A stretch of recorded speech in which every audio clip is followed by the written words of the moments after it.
2024 महाराष्ट्र विधानसभा election आ चुका है और आज हम गुफ्तगू करने वाली हैं महाराष्ट्र के अंदर भिवंडी वेस्ट जो विधानसभा सीट है उसके बारे में। भिवंडी वेस्ट से इस बार वारिस पठान अपनी किस्मत आजमा रहे हैं। तो देखना यह है कि इस बार वो जीतते हैं या हारते हैं। उनके हारने और जीतने की क्या प्रोबेबिलिटी बनती है, आज उसी पे डिस्कस करने वाले हैं। भिवंडी के अवाम इसके ताल्लुक से क्या राय रखते हैं, इस पर भी बात करने वाले हैं। देखिए, यहाँ पर अगर बात करें तो पिछली बार का इलेक्शन का जो आप देखोगे रिजल्ट, तो 2019 के अंदर भिवंडी इलाके से, भिवंडी का जो वेस्ट है उस पट्टे से बीजेपी के उम्मीदवार महेश चोगले इलेक्शन जीत चुके थे। उन्होंने 2014 में भी इलेक्शन जीता और 2019 में भी इलेक्शन को जीता। भिवंडी का जो वेस्ट का इलाका है, यहाँ पर 55% के आसपास मुस्लिम आबादी है, वहीं हिंदू आबादी जो है तकरीबन 45 से 46% के आसपास है।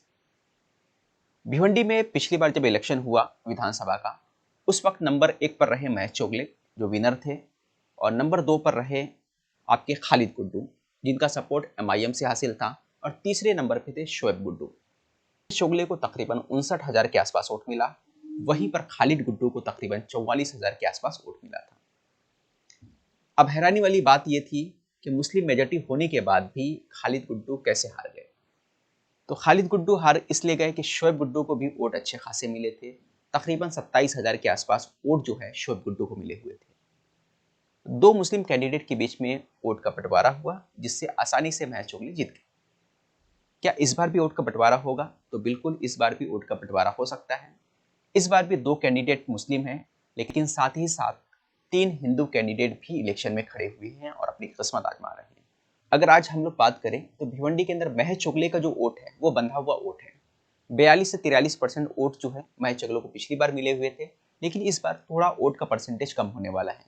के सामने विलास पाटिल भी खड़े हुए हैं, और साथ ही साथ जो हैं आपके महेश चोरगे जो कांग्रेस से खड़े हैं। तो इस वक्त इनके जो वोट का शेयर होगा थोड़ा बहुत कम जरूर होगा। पिछली बार अगर 59,000 था, तो इस बार हो सकता है 50,000 के आसपास, 45 से 50,000 के आसपास इनके वोट रहने वाले हैं महेश चोगले के।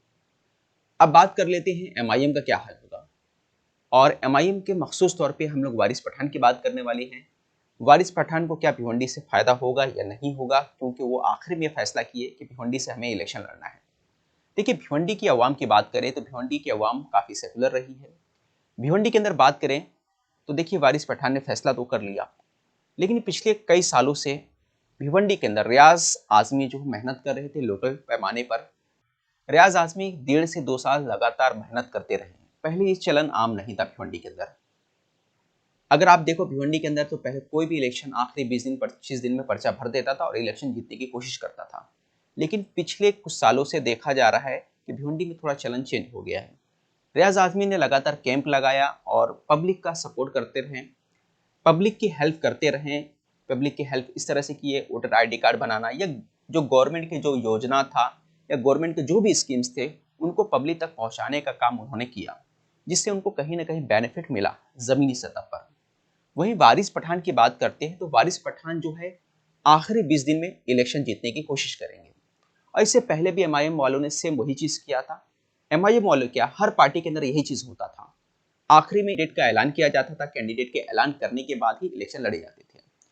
तो कहीं ना कहीं एक इमेज बनता है कि भाई ये 20 दिन पहले आ रहे हैं, बाकी जो कैंडिडेट है काफ़ी पहले से मेहनत कर रहा है। तो कहीं ना कहीं यहाँ पर एक टक्कर का मुकाबला देखा जा सकता है, और टक्कर की मुकाबला होने की वजह क्या है कि रियाज आजमी की जो वैल्यू है मार्केट में वो उतनी नहीं है जितना कि वारिस पठान की रही है ऑल ओवर। वारिस पठान कहीं ना कहीं से एज अ सेलिब्रिटी के हैसियत से देखे जाते हैं। MIM के स्पोक पर्सन है, लगातार वो टीवी पे मौजूद रहते हैं, तो उनका चेहरा हर कोई जानता है।